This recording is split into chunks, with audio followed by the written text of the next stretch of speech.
Welcome to the POMcast with Stephen Willis. Now we're going to do things a little different. We are going to provide an honest look at Ole Miss athletics for the fan, by the fan, and of the fan. That is what we do. Hell be to me. I'm just kidding. Tune in for some Ole Miss sports news. We're going to give it to you straight. Yeah, right now. The POMcast starts now. It happens now. Holy cow. Listen to me. It's starting. Well, it's going to start right about now. Good morning, good morning, good morning. Hope everybody is doing fantastic. I know that I am doing fantastic, and, it's basically a Tuesday. And welcome to the second ever episode of the POMcast in video, in streaming color, whatever you want to call it. We're right here for you, and we can just move this a little bit down the road. We're going to continue to add stuff to the show. We are going to continue to tweak things on both sides and able to grow this by the time we fully launch in April. But thank you very much for joining us today. Of course, as you can see on the bottom, you can catch us on Twitter at the Stephen Willis, at Facebook at facebook.com/POMcast. I'm having trouble with pointing. And you can catch us on YouTube at Positively Ole Miss. Hit the bell for notifications. You'll always know when we are streaming. Or if you're a Twitch person, you can catch us on Twitch as well at Positively Ole Miss, all one word. Thank you again for listening. Yesterday, by the way, I did not hit record on this, so I didn't have an audio file to load up to SoundCloud for the podcast. I do apologize for that. That was completely operator error. Today, I did hit record, so hopefully it will show up shortly. But I am terribly sorry about that. But in the excitement of the launch for video, I actually messed up on the audio. So thank you very much for that. Today on the show, we're going to hit Coolidge Ball Statue with Ole Miss basketball outside the pavilion. We're going to hit the hiring of Randall Joyner, and we are going to hit Matt Corral being listed by Athlon Sports as an early favorite for the Heisman, and what does that all mean? So that's what we're going to do on today's podcast. Thank you very much for joining us today. We had pretty good numbers yesterday, as you can imagine, going to video for the first time, and I imagine it's going to jump up again. So thank you very much for joining us. But Coolidge Ball, he is going to be enshrined with a statue outside of the pavilion, which is very deserved. He's the first African-American athlete in Ole Miss athletics history. He played basketball at Ole Miss from, I think, 1972 to 1974. I was looking on Wikipedia, and he was apparently recruited to New Mexico at first by Ed Murphy and Rob Evans. So that's a little blast from the past from Ole Miss basketball as well. But he came to Ole Miss. I can't understand what he went through. I can't understand what happened. It was before my time. And in doing so, he basically was a trendsetter when he didn't really want or need or necessarily just wanted to play basketball. But at the old Tad Smith Coliseum, Coolidge Ball played, and the link to the video will be in the description to this one if you want to watch it with audio, because it's actually a pretty well produced piece by Ole Miss Athletics. So if you want to listen to that, the link should be below. If not, shoot me a text, tweet, or something, and I will send that link out as well, because it was a pretty good piece. And basically with Coolidge Ball, it completely changed everything, because you think back to where if Ole Miss would have alienated itself and changed from the Confederate flag when other schools did it back in the mid-'60s and just got away from that Confederate flag and that symbol, where would Ole Miss athletics be today? without that anchor attached to their feet with you trying to swim. Because that's what Ole Miss has been trying to do this whole time with that flag. The symbol is basically a swim meet with an anchor tied to your ankle.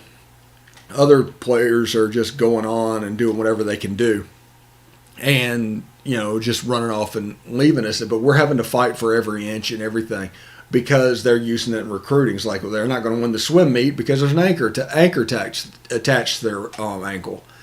And where would Ole Miss athletics be if we would have just gone away from it from the beginning, back in the mid-'60s?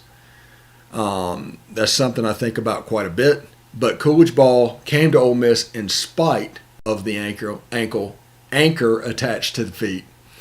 And Ole Miss was better for it because shortly after that, Ben Williams came on board with the football program, and in the 70s, Ole Miss started to slowly inch forward until basically the 90s, whenever they did away with it. So it was about a 20-year period from that happening, 25 years to Ole Miss getting rid of that symbol.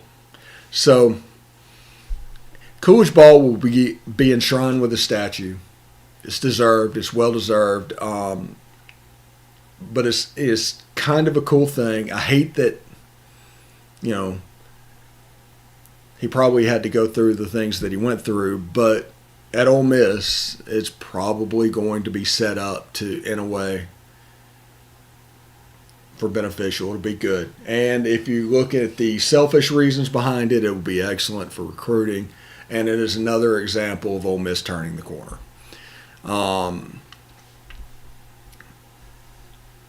Just trying to think about, it's a little bit before my time. I mean, I want to get into it more, but I can't possibly understand what he went through.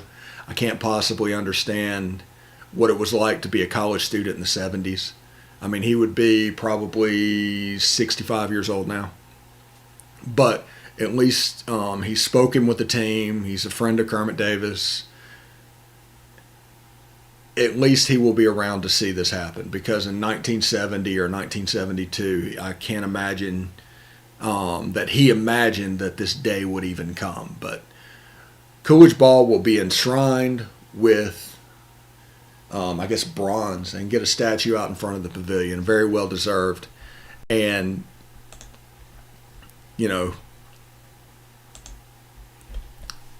it's just, kind of exciting. And as you can see, we did the video for the POMcast, and we're going to try and incorporate more and more stuff as it goes. Again, this is going to be a rough process for the next couple of months as we slowly start integrating features into this show, because this is a one-man band. Writing, directing, producing, everything that gets involved with live streaming is being done by me. So that means that we will need to be efficient, but I also want to give you more than you have gotten before, which honestly isn't particularly hard at the moment, but I want this to feel like a genuine TV show. And I want this to feel like a place you can go where anxiety and anxiousness is not involved. We're not always asking you for money, and we're not inviting you to go to a second location. You can just come here and you can watch the show. Anyway, congratulations to Coolidge Ball. And we're going to take a short break. And when we come back, we're going to talk a little bit about Randall Joyner and the completion of the coaching staff. And we're going to get into, in the last segment, the Matt Corral Heisman prediction. So stick around and hotty toddy.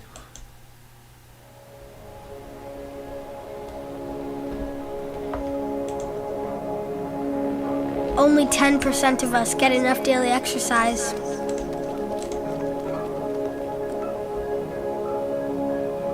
And that number is dropping.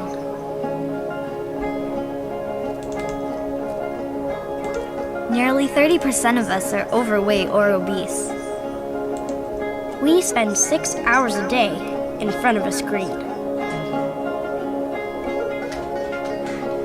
As a result, we now have a shorter life expectancy than our parents. But give us the right start in sports, and we'll never stop. Learn how at active4life.ca. Hey, this is Stephen Willis from Positively Ole Miss. We're almost done with this break. We'll be back with good information quite soon. The military has been in every generation of my family, and so has VA. It wasn't easy for my dad after Vietnam, but VA helped him and my mom get the home they'd always wanted. My grandpa's been coming to VA since World War II. They even helped him lay to rest one of his battle buddies from Normandy.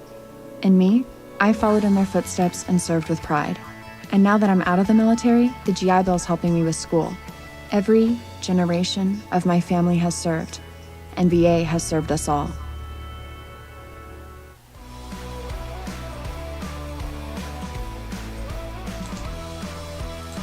And we are back. Welcome back to the POMcast, segment 2 of the POMcast. And we're just going to get it right into it. Randall Joyner was hired as the defensive line coach at Ole Miss. I've seen different things about him, but the people I have talked to is this is a potential elite recruiter. I think Football Scoop rated him as a top 5 nationally type recruiter.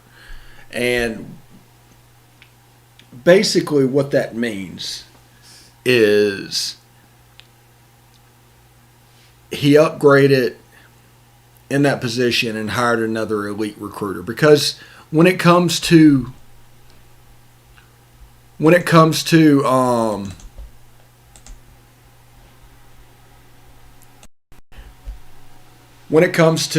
recruiters, basically the on-field recruiters, the coaches, is you deal with a lot of sales. You deal with more sales. Now, the football wonks are going to be the analyst in the background, and the recruiting romps are going to be the recruiting in the background. You have to be able to do both as a coach. And him upgrading in that position, it helps with Tywone Malone, which is he's announcing at 11 o'clock Eastern tomorrow, 10 o'clock Central, right at the start of the POMcast. So tune in right there. So we'll probably be on the air whenever he announces, and we'll be able to break that down. And I'm trying to figure out how to get video and stuff like that for Tywone Malone. If he announces, we'll be there to have all kinds of information for you. Because if he commits, he will be the top person in this class and will elevate it even more, an already good class. Because we were comparing it to 2019, this could be good. But anyway, they hired Randall Joyner, and he played linebacker at SMU about 7-8 years ago as a young guy. Moved in, coached D-line this year. Defensive line either led the country in TFLs or was right up there at the time being. But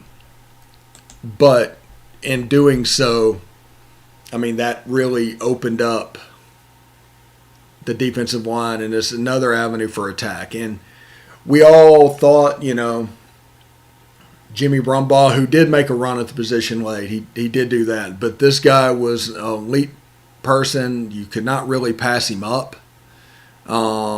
because he was being wanted by several people. LSU made a run at him. I think another SEC team made a run at him. He is a future star in the industry. And there's a video going around online of him motivating the team where there is basically a future head coach type level of communication with his team. And you can see why he would be an elite recruiter and an elite motivator. And those are really the two attributes needed to be a head coach, because you can hire a defensive coordinator, an offensive coordinator that's a little bit of an football wonk, and you can make that work. I mean, Ed Orgeron won a national title last year. I mean, it's not, a totally difficult formula to pull off. But he has a chance to be really special at Ole Miss. It was an excellent, excellent hire. And with Cameron Hertzler And, I forgot the name of the tight end coach as well. They filled out their staff. They replaced 3 people this year. And I expect more energy, if that is even possible, more energy next year from the staff. This is a young, dynamic staff. Last year, we all said this is the best staff that has ever been assembled by Ole Miss. Period. Bottom line. Now, what that means is this staff is actually better. Now, Blake Gideon going to Texas and us replacing him with Cameron Hertzler, that's kind of a like for like. I don't know which one is the best, but it's basically a defensive assistant hire and a special teams coordinator. It's basically a recruiting mercenary is what he is doing. And you add Randall Joyner at defensive line. You can see his highlights going now. And they hired the tight end coach. I can't remember his name. If you think of his name, it's just not coming to me at the moment. Just put it in the comments below so people can understand it. But he's an upgrade as well. He's from Abilene Christian. And for those that don't know, they threw the ball around a lot, and they had a lot of interesting concepts. So basically you take him and you take their concepts, intertwine them with the Baylor stuff that we're already running, because our run game is completely Baylor. It's actually completely Rich Rod, but we'll get to that in later date, and the passing concepts in there as well. If you mix all those together with Lane Kiffin, you got a nice little stew of ways to be explosive, because that's what this tight end coach is going to bring, is ways to be more explosive, kind of outside the box thinking. And if you can do that and find even more ways to be explosive, I mean, you saw last year how dangerous this offense can be. And that's just with the Baylor system, the Jeff Lebby stuff, and the Lane Kiffin stuff. And you saw how dangerous it was. Matt Corral led the country in total offense. What can next year look like? What can the year after that look like? Because every time a coach leaves, we hire and upgrade so far with this staff. Now, we touched on Jeff Lebby a little bit yesterday, and you know my opinion on that one. We obviously prefer to keep him. He's a great guy. He's a great football coach in the position he's in. But if he leaves, we will hire somebody equal or better to him. I mean, that's just history. That's tradition. And we're going to run the same offense. We're going to run the Baylor spread. That is part of the Lane Kiffin offensive system now, which was a part of him having to research it to convert Nick Saban over to the spread some years ago. He saw how he wanted to do it. He probably wasn't allowed to do it at Alabama, but here he's able to do it his own way. At Florida Atlantic, he was able to do his own way. And I don't think that is going to change. I just don't. And, you know, there's not going to be a situation where we're seeing a different offense, you know, a change in system that some coaches do. Like if you look at LSU, before Joe Brady, they were ground and pound under Emsminger. They brought in Brady. They were completely spread and high flying, and now they're trying to get back to that. But with Sean Linehan, they kind of took a step back, but that was mainly because there was no Clyde Edwards-Helaire. There was no Joe Burrow to run the show out of the spread, and those weapons were kind of condensed. So that's what I think about that. It's not as easy, but you don't want to get into the game of having a system change, because a system change, it's difficult. You look at Arkansas from Brett Bielema to Chad Morris. Everybody hits on Chad Morris as being a terrible coach. But the reality is that was an extreme system change to where all the players that was running that Arkansas Brett Bielema system had to be replaced and turned over so that the Chad Morris system could work. And then 3 years after that, they bring in the Baylor system, which is another spread system, but spread athletes are for that and more able to run that, and they won some games this year. So it's just something to really kind of look forward to, understand. System is the most important thing in college sports. If there is a massive change, it's going to slow your ascent. Ole Miss is hiring elite recruiters, and Ole Miss is hiring to make themselves better in the recruiting aspect of the house. Now, they have recruiters like Matt Lindsay and stuff back behind the scenes, but I'm talking about as coaches. They are probably 60-40 recruiting and football, because the wonks that do the football are in the office, and they're there as well. So we're going to take a short break, and when we do come back, hope you stick around for this. We're going to come back with Matt Corral and early Heisman talk, so stick around.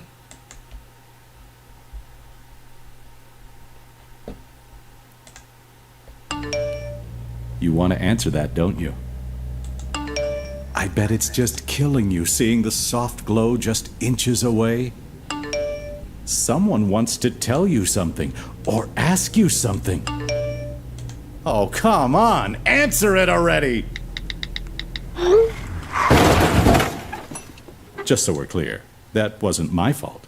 Next time, ignore your inner voice. Don't text and drive. A message from Florida's trusted choice independent insurance agents. Hey, this is Stephen Willis. I just want you to stick around a little longer. We're going to get back to the podcast right after these messages. Tonight, nearly 40,000 veterans across the country are homeless. These men and women have pledged to serve our nation, and now we must serve them. Landlords across the country have helped make significant progress in reducing veteran homelessness by making housing available, but there is more that we can do to bring our veterans home. Visit www.va.gov/homeless to see how you can get involved. And if you are a veteran and you are experiencing homelessness, please call 877-4AID-VET. Thank you.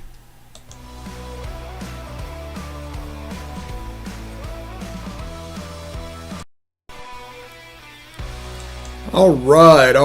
Welcome back to the last segment of the day. And we are looking at Matt Corral. He was rated by Athlon Sports. If I have a link, I will send that out to everybody so they can look at it as well. But he was listed as an early front runner for the Heisman. Now, will he win the Heisman? I don't know. Basically, to win the Heisman, that'll require a 10-win season next year. And that'll require him to not have disaster games. And those disaster games, like, they come in at about a 20% clip right now, because we played 10 games. He had 2 disaster games this season. But the other eight of those games, he was elite. I mean, next level elite. And he showed all the special attributes that a Heisman winner could have. But those 2 games against Arkansas and against LSU, he threw, I think, 11 interceptions. And I think he threw 13 or 14 overall. But that shows you the difference between those 8 games and those 2 games. So if he can eliminate those 2 disaster games, let's take that at the beginning. And let's not even take into account Ole Miss's record. But if he eliminates those 2 disaster games, which if he'd eliminate them this year at LSU, they are probably 7-3 right now, with the Auburn game that Ole Miss was a fingertip away from winning. Like, literally, that's 8-2. So it is possible to get to 10 that way, because if you look at the schedule, the only game that they're just going to be looked down on is probably the Alabama game. But they'll be in the LSU game. They'll be in the Auburn game. They'll be favored at Tennessee. I mean, they're going to do a massive system change like we just talked last week. But Josh Heupel is very much the opposite of Jeremy Pruitt as far as the offense goes. Harrison Bailey at quarterback will help, but I mean, it'll mask a lot of deficiencies that they might have, but it still happens to be there. Got Vanderbilt, they're dealing with a change as well, because they're on top of being bad, they also have to do a system change because it's either ground and pound or spread. If they move to the spread, that's different style of athletes. And, you know, I'm a big fan of their quarterback, but, you know, I don't see much. But that's the East, Tennessee and Vandy. I mean, it's not a horrible way to do it. And then they go to Starkville. That should be a win. Texas A&M at home, which, by the way, after next year, Ole Miss will have played Texas A&M at home. Since Texas A&M joined the SEC 6 times and been to College Station 3. It's just a weird quirk of scheduling to where the first 2 years they played because they were getting the scheduling right. And 1 year, last year, we did not go to College Station, and so it's going to be 6-3. So that's kind of a weird setup for the Ole Miss Texas A&M game. I mean, Alabama is going to look like Alabama, like it does. Auburn's going to go through some type of a system change, I think. LSU, they're going to be decent, but they're not going to be anything to be afraid of. Arkansas will probably be a little better. Sam Pittman is doing some good things there. But it's not a scary schedule. That's what I'm trying to point out. And in doing so, if he can get to 10 games and if he can avoid the disaster games, he will put up the numbers that will have him in the thick of it. I mean, he led the nation in total offense. Only 4 SEC players in history have done that. And he did that last year on a 5-5 team. Now, we have to clean up the defense. That's going to be a big step and a big thing to determine whether or not he can win this. He's going to have to do that. And if he can do that and the defense is in a position and Ole Miss can win 10 games, he is going to be in the thick of it. Because he is going to have Heisman moments, like the clipboard throw as a 90-yard touchdown, but that completely put Matt Corral in the forefront. Against Florida, throwing 5 touchdowns, he's going to have opportunities to make big plays because, honestly, that's just kind of what he does. And if he does that, he's in position to be right there in New York. I mean, there's no Mac Jones. There's no Kyle Trask. I mean, when it comes, he is going to be the probably number 1 quarterback in the SEC next year going into the season. You can talk about JT Daniels and everything going on, but, I mean, it's not really Matt Corral level. And honestly, that's the way they set it up and the way they did it. So I think he can do it. I'm not saying that he will do it. I think he can do it. And I think there is a path for him to get there on next year's team. And if those things can come together and coalesce, I mean, we're talking a special season if he wins it. I mean, it's a special season, but he will put up the numbers that can win it. I have no doubt. And after 2019 to 2020, the improvement, I have no doubt the disaster games are going to go away. I think he is going to take a massive step. It's worth remembering he was an Elite 11 finalist with Trevor Lawrence and Justin Fields. Could be his year. Next year could be a very special year for Ole Miss football. And by doing so, a very special year for him and a very special year if that happens for the defense, which we're all rooting for. So anyway, thank you very much for tuning in today. As you can see on the bottom, ways to tune into the show. And I will try to have this up on SoundCloud, so you can do the podcast in the next 30, 45 minutes. It might be up by the time you listen to this and watch this. But thank you very much. And I will see you tomorrow, same time, 11 o'clock Eastern, 10 o'clock Central, every day. And of course, hotty toddy.